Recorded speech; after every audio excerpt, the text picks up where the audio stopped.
In the channel chat, we have atheists popping up with slogans like "Atheism is not a religion" and "Science is truth. Creation science is belief in a God who doesn't exist." Then again, we have one or two who give very reasonable comments and justify their faith in the scientific consensus with demonstrations of the success of some of its theories. Quantum theory is put forward as a brilliant example. In fact, there are widespread claims that it's the jewel of scientific theories. We are told it gives answers correct to an amazing number of decimals, which proves it's absolutely correct. But we might ask, what is quantum theory, and what does it tell us? It goes back to an exciting time in science when people like Faraday were experimenting with cathode ray tubes and wondering what those cathode rays could be. Then J.J. Thomson deduced they must be negatively charged particles. They were given the name electrons. Other people were studying black body radiation. That suggested energy waves with a huge range of wavelengths. Max Planck came up with the idea that radiation can be divided up into little elements.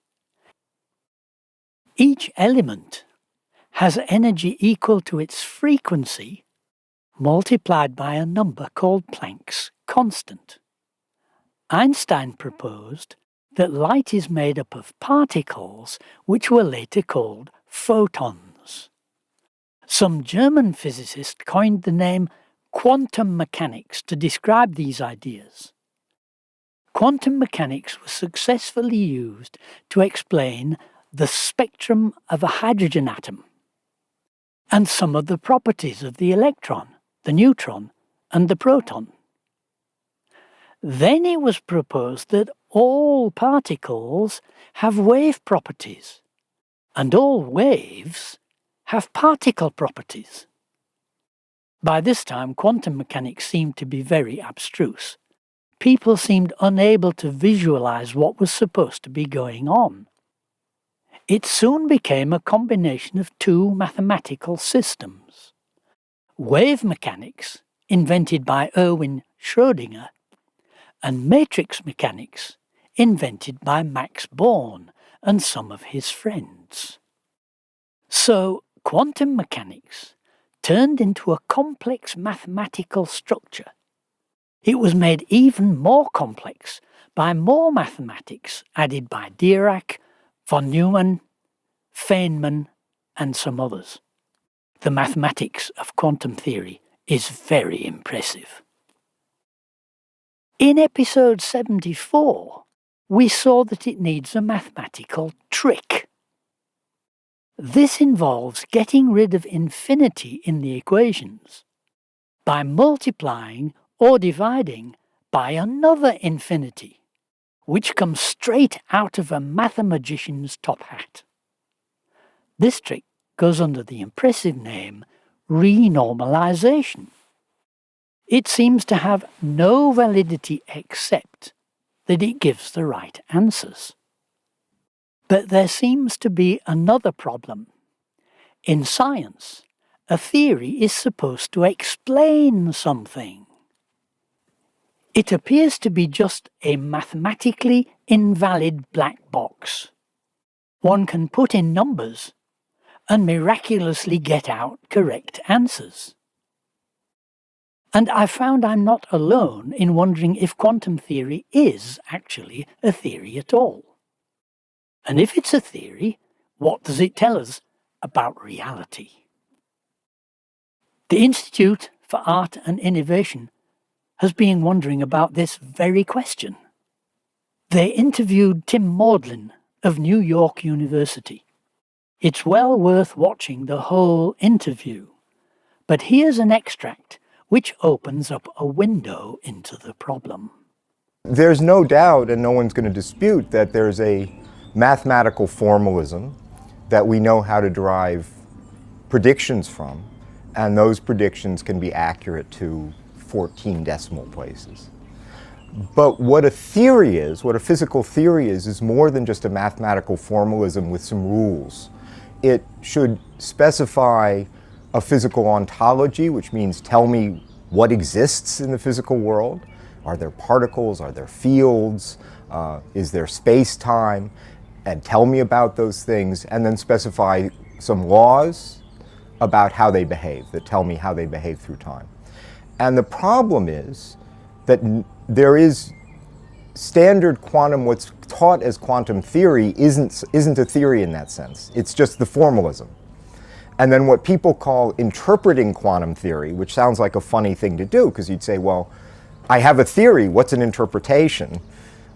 What's called interpreting quantum theory is really the development of precise physical theories that make the same predictions or nearly the same predictions that you get out of this standard mathematical recipe. And so this to me clears up a kind of funny question, because often they say, oh, a physicist would say, well, I've got quantum theory, what do I need an interpretation for? Let the philosophers do the interpreting, whatever that is. And that's because the language is misleading them. No, you don't have a theory, you have a predictive recipe. And what we want, as a physicist, what you should want is a theory, is something that makes clear statements about what the world is. Well, it seems there isn't actually a quantum theory after all. But there have been people working on trying to create a theory. And Tim Maudlin gives us a brief summary of progress. There's a whole approach that goes back actually to 1925 and Louis de Broglie that's called the pilot wave theory. There's another approach that are called objective collapse theories, and Roger Penrose is working on those. And what does quantum tell us about physical reality? Well, that's what's interesting, is that these different approaches would give you different answers. So if I say, well, I think it's the pilot wave approach is correct, I'm going to say, well, it tells me that the quantum mechanical wave function is not a complete physical description, and maybe the world is deterministic, and so on. And if I take an objective collapse theory, I'm going to say that tells me the world is fundamentally indeterministic. And so there's no single answer to that. So there appear to be two approaches, and they give us two completely different pictures of what reality might be like. He then goes on to address some of the misrepresentations which have become part of the quantum story. But if someone says, oh, a cat can be both alive and dead at the same time, or there are an infinite number of parallel worlds or something like that, that just sounds like science fiction, and people react in an emotional way to it and they're attracted to it. And so it's very easy to want to repeat things like that and get this rise out of the audience. And you understand that people are tempted that way, but my job is to try and say, look, let's slow down here. They're very interesting results, but let's not mix them up with pure speculation or things that just sound fun. So in your view then, Schrödinger's cat is just a sexy kind of... Well, the Schrödinger cat thought experiment, when Schrödinger wrote it down, had a very serious point. And his point was that the understanding of quantum mechanics that Bohr and Heisenberg had produced, which goes by the name the Copenhagen interpretation, was completely unacceptable, because it had this consequence that a cat could end up neither alive or dead. And Schrödinger said, that's ridiculous, right? That tells you you've made a mistake, Bohr, right? That tells you you've made a mistake, Heisenberg. Go back and think again. And so the example had a very serious purpose. The purpose wasn't to convince you that there are cats that are neither dead or alive. That was supposed to be the absurd consequence of a bad interpretation that tells you don't think that way. We need to understand this theory. But now we have this theory presented as reflecting kind of quantum mechanics in physics textbooks. Yep. How did we get here? We got here because there were really two phases to this, I think. One was early on, Niels Bohr, who had some kind of amazing magnetic personality that I don't understand, but you just see his effect on people. He loved these kind of weird, Gnostic, hard to understand pronouncements. And he thought the key to quantum mechanics was that you couldn't understand it in normal ways of thought, and we'd sort of reach the limit of our intuitive understanding of the world. And he pushed that very hard and said a lot of very obscure and inscrutable things, and very strongly enforced that other people say this. People like Einstein just never put up with it. I mean, that's why Einstein really did not like Bohr and the Copenhagen, and he was always fighting against it because he thought it didn't make any sense and it was obscure. And so the few people who were fighting against it really got sidelined very politically. And then when it came to the United States, all of this Bohrian kind of hard to understand semi-mystical philosophy got kind of thrown away, and then it became shut up and calculate. So they said, look, just don't ask us questions like, what's really going on?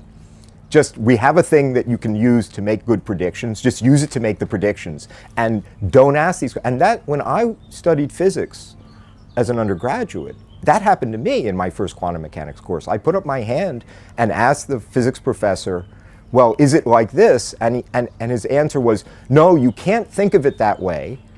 But then he didn't go on to say, here's how you think of it. It's like, don't think of it, right? Just calculate the numbers. And so this shut up and, this has become known, it's not quite clear who started this, is shut up and calculate. And that's a practical point of view if all you care about is making predictions. But if you care about what the world really is, not about building bridges or making microchips, but if you're just curious what's really going on, shut up and calculate doesn't get you anywhere.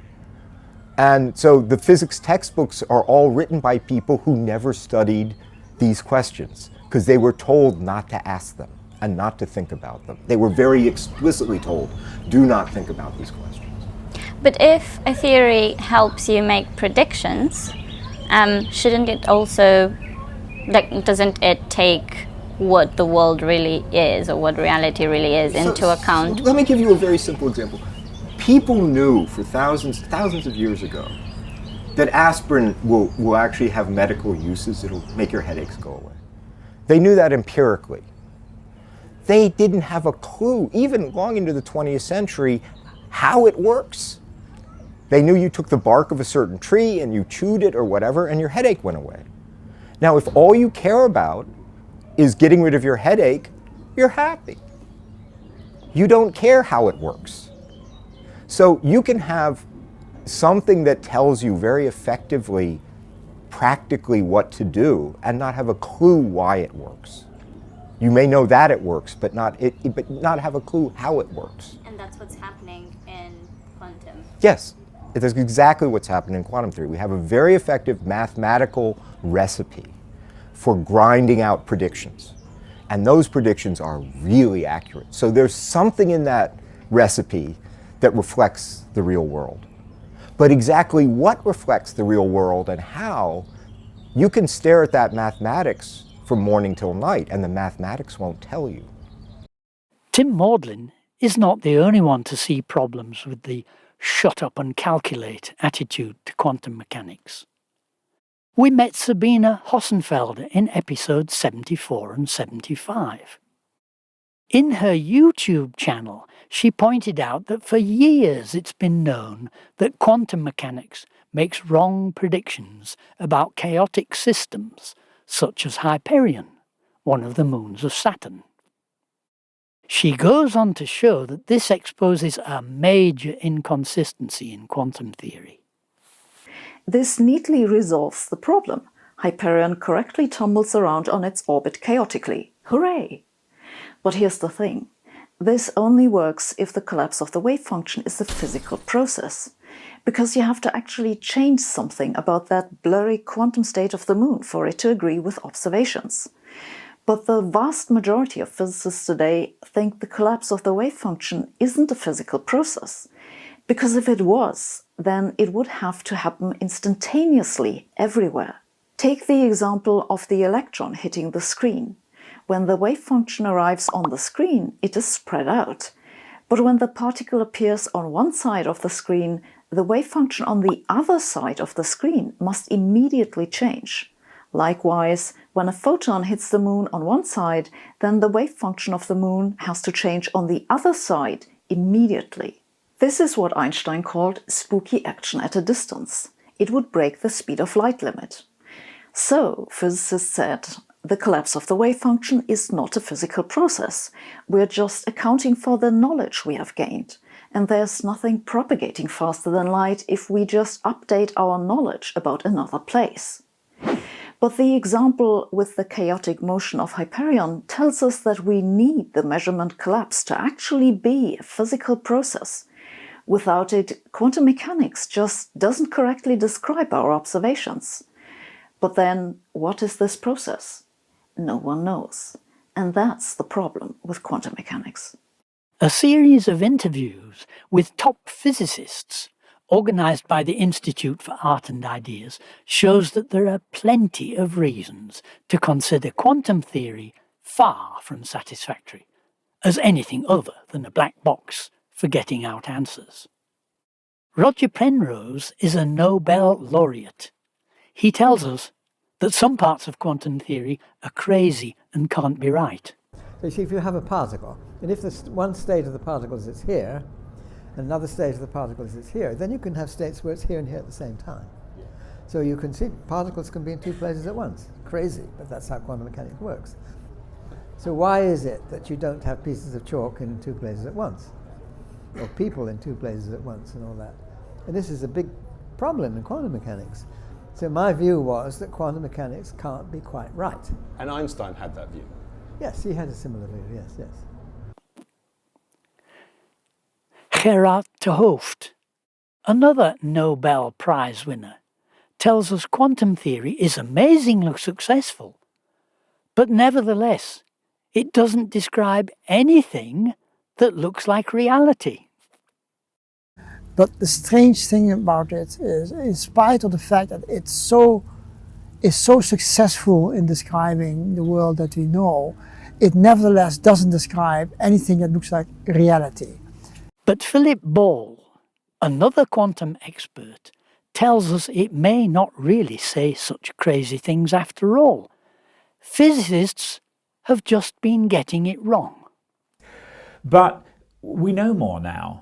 And particularly we know more because some of the experiments that were just thought experiments in their day, we can now actually do with today's technologies and have done. And so we don't necessarily have all the answers about what quantum mechanics means, but we have much better questions. We've refined the questions. And I think this has shown us that these old ideas about particles being in two places at once or taking two paths at once or whatever, they're just our classical attempts, so using analogies from our everyday world to try to develop some language to explain what's going on. So I understand why we have them, but actually they're missing the point. So it looks as if the claim that science has all the answers is just wishful thinking. And after more than a century of development, quantum theory, the jewel of science, still seems to be missing the point, as Philip Ball put it. And other really well-established theories are looking pretty sick too. That's why we have to abandon the Big Bang. I think everyone is keen to abandon a theory if there is a better alternative. And it's not just in physics, where years of intensive scientific effort on the cream of its theories have produced little or nothing as far as understanding reality is concerned. Biology still has no idea how even just the 4 basic biopolymers essential to life could come about under natural conditions. We might wonder if secular science will ever be able to tell us what the creation is really like. The Bible says, "Oh, the depth of the riches, both of the wisdom and knowledge of God. How unsearchable are his judgments, and his ways past finding out. For as the heavens are higher than the earth, so are my ways higher than your ways, and my thoughts than your thoughts. Thank you for joining me for this episode.